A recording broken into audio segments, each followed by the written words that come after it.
आपने कभी बुद्ध को ऐसे रूप में देखा है जहाँ वे संसार के दुखों से तड़प रहे हों? जब भी हम बुद्ध का नाम सुनते हैं तो हमारे सामने एक शांत चेहरा आता है, आंखें बंद, होठों पर हल्की मुस्कान और शरीर समाधि में डूबा हुआ।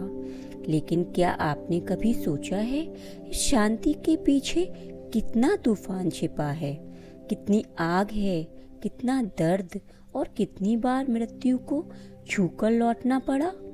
आज हम उसी रहस्य की यात्रा पर निकलेंगे, एक ऐसी यात्रा जहां एक राजकुमार ने अपनी पूरी जिंदगी दांव पर लगाई, सिर्फ एक सवाल के जवाब के लिए, दुख क्यों है और इसका अंत कहाँ है। आत्मा की यात्रा बाहर से भीतर की ओर होती है। बुद्ध की यात्रा भी यहीं से शुरू हुई। राजकुमार सिद्धार्थ का जन्म कपिलवस्तु की धरती पर हुआ। जन्म के समय ही ज्योतिषियों ने राजा सुदर्शन से कहा था, आपका पुत्र या तो चक्रवर्ती सम्राट बनेगा या सन्यासी होकर संसार को ज्ञान देंगे। सुदर्शन को पहला विकल्प चाहिए था, इसलिए उन्होंने सिद्धार्थ को राजमहल की 4 दीवारियों के भीतर कैद कर दिया। बाहर की दुनिया के दुख, गरीबी, बीमारी, मृत्यु उनसे छुपा लिए गए। लेकिन जीवन का सत्य कितनी देर छुप सकता है? एक दिन सिद्धार्थ बाहर निकले। उन्होंने देखा एक बूढ़ा आदमी जिसकी कमर झुकी हुई थी, दांत गिर चुके थे, आंखों की ज्योति कम हो चुकी थी। उन्होंने अपने सारथी से पूछा, क्या हर इंसान को ऐसा ही होना पड़ता है? सारथी ने डरते हुए कहा, हाँ राजकुमार, कोई इससे नहीं बच सकता। दूसरे दिन उन्होंने एक बीमार आदमी देखा जो दर्द से तड़प रहा था। तीसरे दिन उन्होंने एक शव देखा, लाश जिसे ले जाया जा रहा था। चौथे दिन उन्होंने एक सन्यासी को देखा, शांत, निर्मल। यही था उनका पहला विद्रोह। यहीं से सिद्धार्थ का हृदय तड़प उठा। उन्होंने सोचा, मैं जो महल में जी रहा हूँ ये तो झूठ है, असली सत्य तो बाहर है, जहाँ हर इंसान दुख झेल रहा है। कुछ दिन के बाद उनके मन में एक आग जल उठी। यह आग विलासिता से ऊब नहीं थी, ये आग करुणा की थी। दूसरों की पीड़ा देखकर उनके भीतर गहरी बेचैनी और तड़प शुरू हुई, और यही तड़प उन्हें उस रात दरवाजे तक ले गई जब वे अपने नवजात पुत्र राहुल और पत्नी यशोधरा को छोड़कर निकल पड़े। राजा का बेटा होते हुए भी उन्होंने रात के अंधेरे में अपने महल से विदा ली।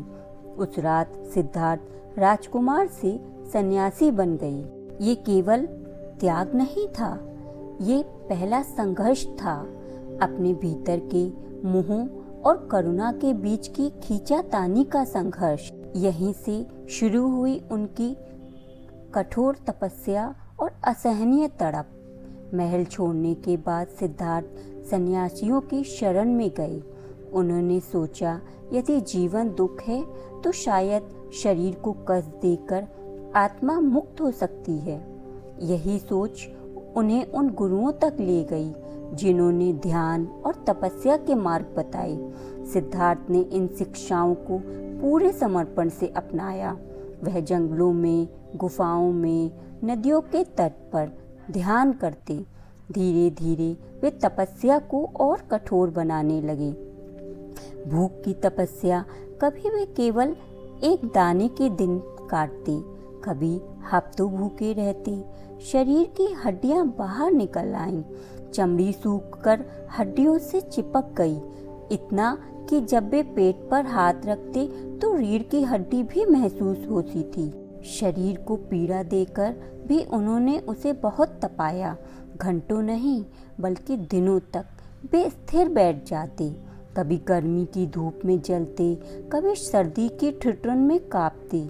उनका शरीर टूट चुका था, लेकिन मन अब भी बेचैन था, क्योंकि उन्हें अब भी उस परम सत्य का ज्ञान प्राप्त नहीं हो रहा था। इतनी तड़प सहने के बाद भी उन्हें तो अभी उस तड़प की गहराई में भी जाना था। इतना सब करने के बाद भी वह परम शांति उन्हें नहीं मिली। वे भीतर से और भी व्याकुल होने लगे।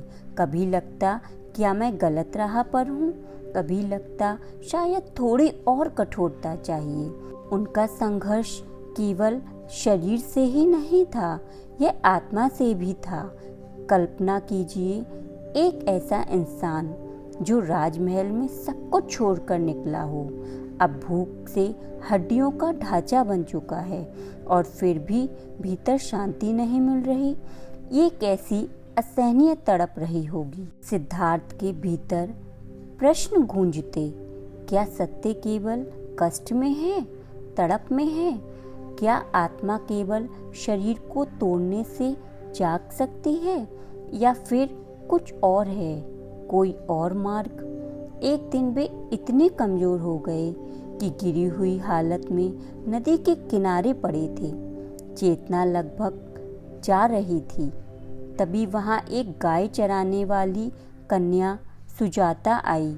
उसने उन्हें खीर का कटोरा दिया। शरीर को खीर का पहला कौर मिला और सिद्धार्थ को ये पहली अनुभूति हुई कि आत्मा का मार्ग शरीर को कष्ट करने से नहीं बल्कि संतुलन में है। सिद्धार्थ ने न उस सुजाता का धर्म देखा न जाति। उन्होंने देखा तो सिर्फ उनके प्रति उसके अंदर का प्रेम। वही प्रेम उनके अंदर उसके लिए करुणा का कारण बना, और जो सिद्धार्थ के अंदर करुणा आई, उसी करुणा के कारण उनके अंदर की वो तड़प बुझती चली गई। शरीर को खीर का पहला कौर मिला और सिद्धार्थ को पहली अनुभूति हुई कि आत्मा का मार्ग शरीर को नष्ट करने से नहीं बल्कि संतुलन से है। यही वह क्षण था जब उनके अंदर एक नई समझ जन्मी। उन्होंने जाना, अत्यधिक भोग और अत्यधिक त्याग दोनों ही रास्ते अधूरे हैं। सच्चा मार्ग बीच का है, मध्यम मार्ग। ये था बुद्ध का दूसरा महान संघर्ष, जहां उन्होंने अपने शरीर को पीड़ा दी, उसे तड़प दी, आत्मा को तड़पाया, लेकिन अंत में जाना कि सच्चा ज्ञान किसी भी छोर पर नहीं बल्कि संतुलन में है, ना कि शरीर को तड़पाने में। सुजाता द्वारा खीर दिए जाने और मध्यम मार्ग का बोध होने के बाद सिद्धार्थ ने ठान लिया, अब मैं सत्य जाने बिना इस स्थान से नहीं उठूंगा। वे उरुबेला पहुंचे। वहां एक विशाल पीपल का पेड़ खड़ा था। सिद्धार्थ ने उसी पेड़ के नीचे आसन जमाया। उन्होंने संकल्प किया कि जब तक मैं परम सत्य का ना जान लूं, मैं यहाँ से नहीं उठूंगा। चाहे शरीर टूट जाए, चाहे प्राण ही क्यों ना चले जाएं। रात गहरी हुई। उनके सामने सारे पुराने जीवन के दृश्य आने लगे। राजमहल की सुख सुविधाएं, यशोधरा का प्रेम, छोटे से पुत्र राहुल का चेहरा। मन फुसफुसाया, तुम पागल हो? यह सब छोड़कर किस सत्य की खोज में बैठे हो? सिद्धार्थ का हृदय कांपा, लेकिन उन्होंने अपनी दृष्टि के भीतर स्थिर रखी। उन्होंने जाना यह माया है। दूसरा प्रहार, मार का आक्रमण। तभी मार प्रकट हुआ।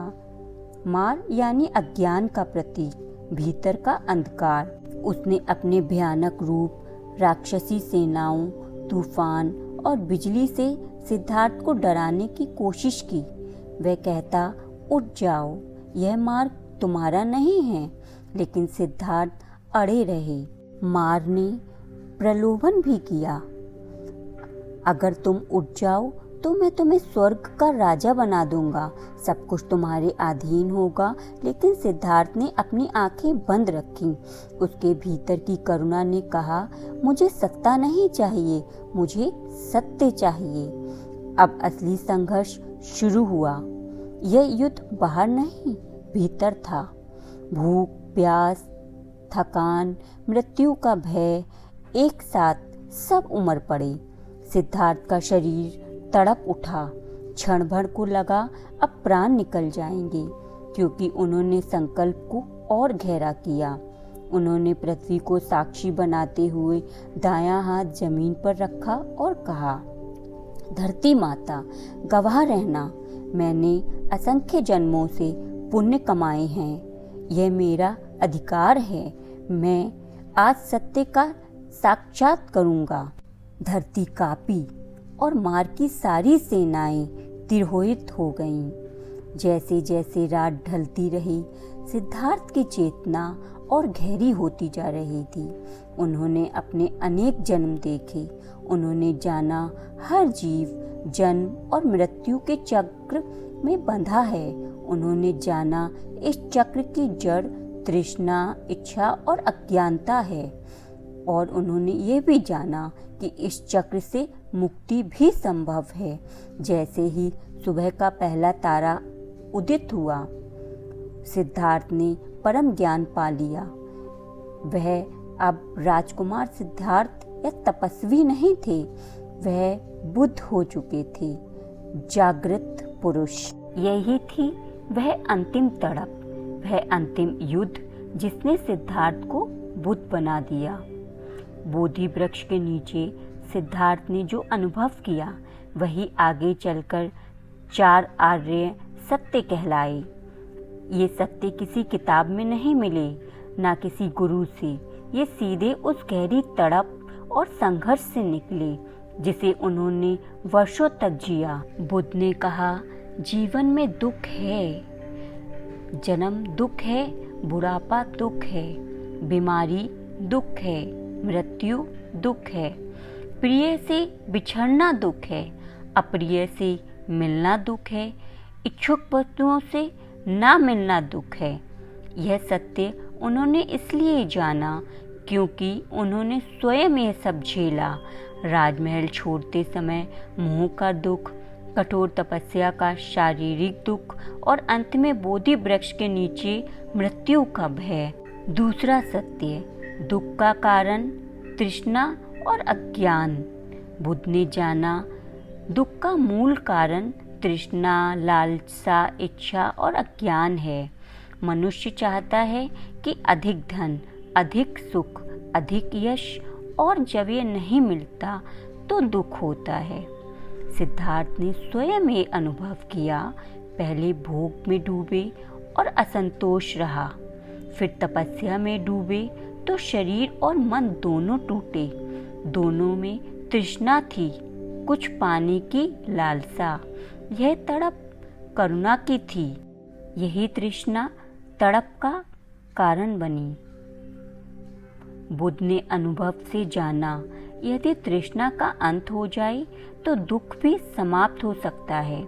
जिस दिन उन्होंने भीतर से कहा, अब मुझे कुछ नहीं चाहिए, उस दिन दुख की जड़ कट गई और वहीं से शांति का जन्म हुआ। चौथा सत्य, मुक्ति का उपाय। बुद्ध ने कोई दार्शनिक जाल नहीं बुना, उन्होंने एक सीधा मार्ग दिया। सही दृष्टि, सही संकल्प, सही वाणी, सही कर्म, सही आजीविका, सही प्रयास, सही सोच, सही समाधि।